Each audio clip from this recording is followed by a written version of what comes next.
Assalamualaikum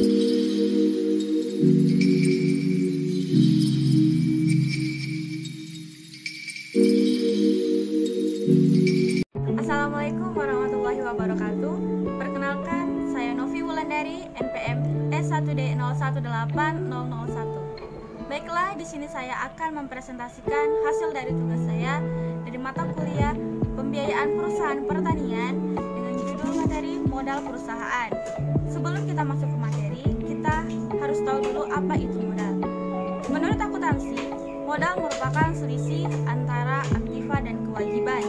Sedangkan menurut pendekatan hukum, modal merupakan dana yang ditanamkan pada saat perusahaan didirikan, dan modal ini tercatat pada akta. Modal termasuk ke dalam sebuah faktor terpenting dalam aktivitas manufaktur. Bagi sebuah perusahaan yang baru berdiri, modal digunakan untuk menjalankan operasi bisnis. Modal merupakan suatu barang atau jasa yang berfungsi untuk menjalankan operasi bisnis dalam suatu perusahaan.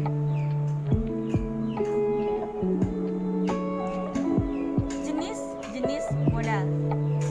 Pada dasarnya, modal berasal dari dua sumber, yaitu yang pertama ada sumber internal dan eksternal. Sumber internal merupakan modal yang berasal dari setiap aktivitas ataupun kegiatan usaha yang dijalankan oleh perusahaan yang menghasilkan keuntungan. Beberapa sumber modal internal perusahaan yang dapat digunakan yaitu laba ditahan, akumulasi penyusutan, dan beberapa sumber modal lainnya. Yang kedua ada modal eksternal. Sumber modal eksternal banyak berasal dari pihak-pihak luar yang mau bekerja sama dengan perusahaan.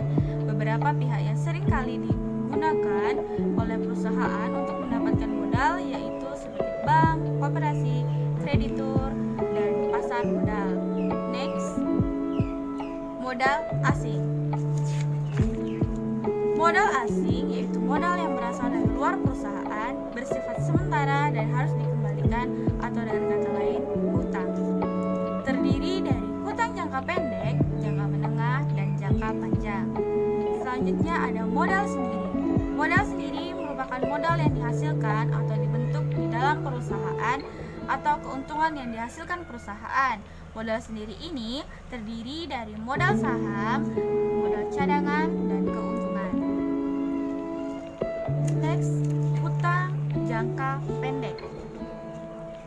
Hutang jangka pendek ini memiliki periode waktu kurang dari 1 tahun. Yang termasuk dalam hutang jangka pendek yaitu yang pertama ada kredit koran. Kredit koran diberikan oleh pihak bank dengan batas plafon tertentu yang tidak diambil sekaligus. Dan yang kedua ada kredit dari pembelian. Kredit dari pembelian merupakan kredit yang diberikan kepada perusahaan selaku pembeli dari pihak pemasok. Yang ketiga ada kredit dari penjualan.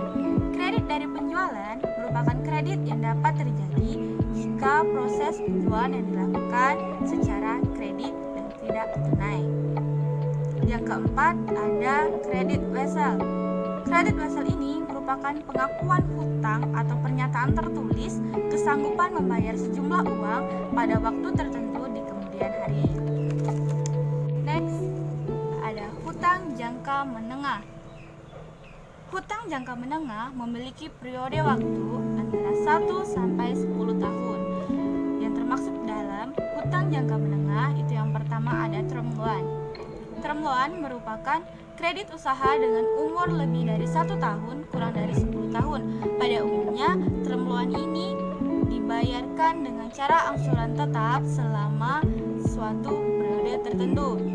Keuntungan dari term loan ini yaitu tidak segera jatuh tempo dan peminjam memberikan jaminan pembayaran periodik yang mencakup bunga dan pokok pinjaman.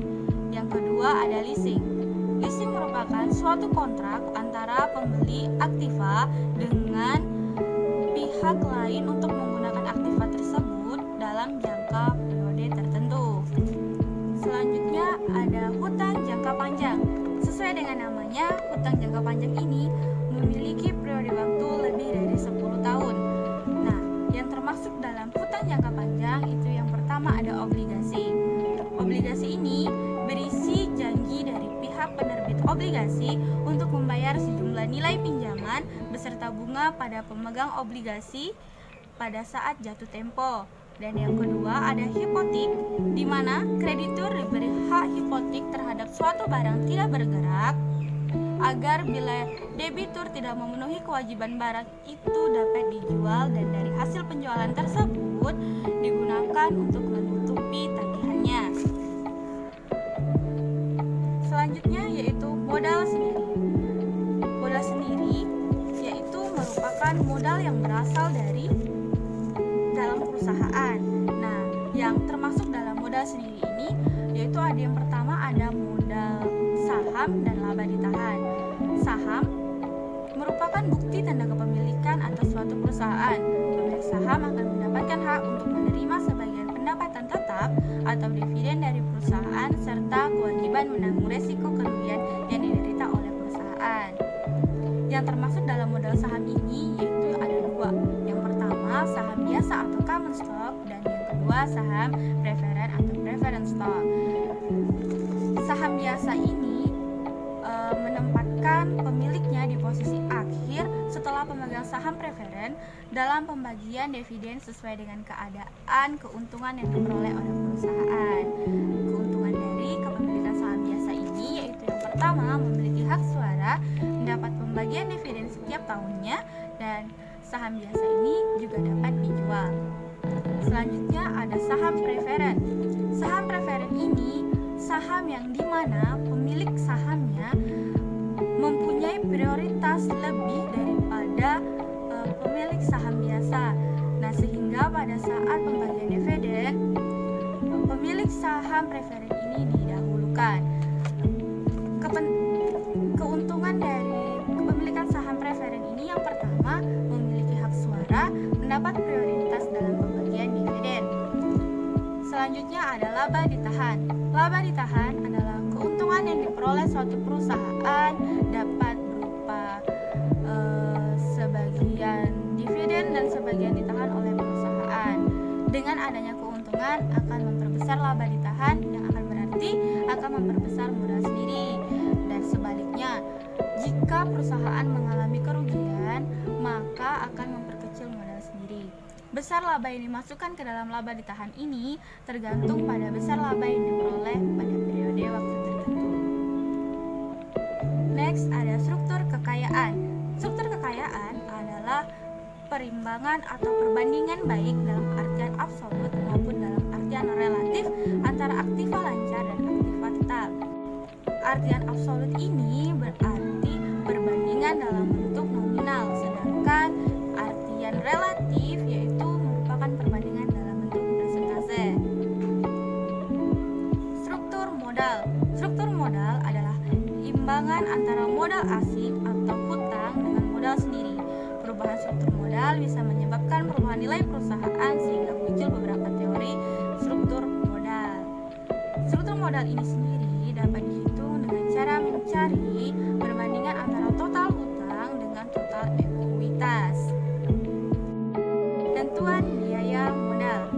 Menurut Warsono, ada 3 alasan dalam penentuan biaya modal, yaitu yang pertama memaksimalkan nilai perusahaan, mensyaratkan bahwa semua biaya input termasuk modal untuk diminimumkan biaya modal harus diestimasikan. Keputusan penganggaran modal mensyaratkan suatu estimasi biaya modal. Next ada modal kerja. Modal kerja menurut Sustrisno merupakan bagian yang terpenting dalam sebuah perusahaan karena tanpa modal kerja perusahaan tidak dapat memenuhi kebutuhannya dalam melakukan aktivitas produksi. Dan yang kedua ada menurut Sawir, modal kerja adalah jumlah aktiva lancar yang dimiliki perusahaan atau bisa juga dikatakan dana yang harus tersedia untuk membiayai kegiatan operasi perusahaan. Next ada konsep modal kerja. Menurut Rianto, konsep modal kerja itu ada 3, yaitu yang pertama ada modal kerja kuantitatif, dan yang kedua ada modal kerja kualitatif, dan yang terakhir modal kerja fungsional. Yang pertama, modal kerja kuantitatif. Modal kerja ini menunjukkan jumlah dana yang tersedia untuk tujuan kegiatan operasi jangka pendek. Dan yang kedua ada modal kerja kualitatif, di mana sebagian dari aktiva lancar yang benar-benar dapat digunakan untuk membiayai operasi perusahaan tanpa harus mengganggu likuiditas. Dan yang terakhir ada modal kerja fungsional. Modal kerja fungsional ini menitikberatkan pada dana dalam menghasilkan income dari suatu pokok perusahaan itu sendiri. Next, jenis-jenis modal kerja. Jenis-jenis modal kerja itu ditinjau dari dua jenis, yaitu yang pertama dari segi nilai dan yang kedua dari segi waktu. Yang pertama yaitu dari segi nilai, modal kerja utuh menunjukkan seluruh investasi keseluruhan perusahaan dalam aset aktiva lancar.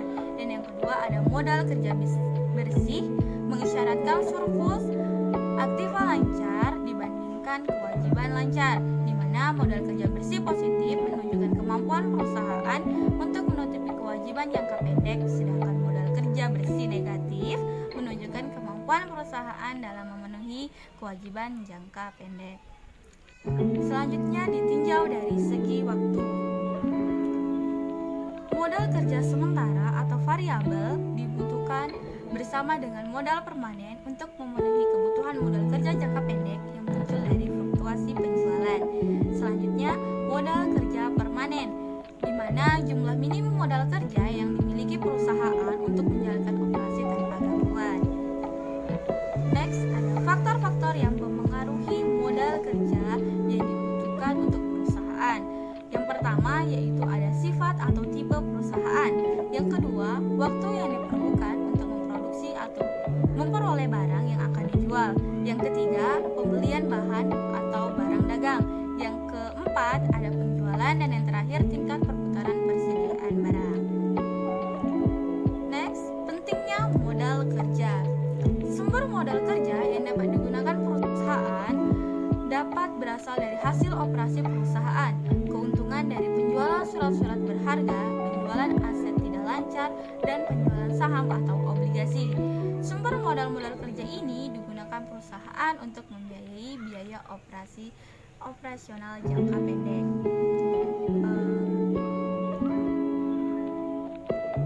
Modal kerja ini memberi keuntungan bagi perusahaan, yaitu yang pertama, memungkinkan perusahaan dalam beroperasi dengan efisien.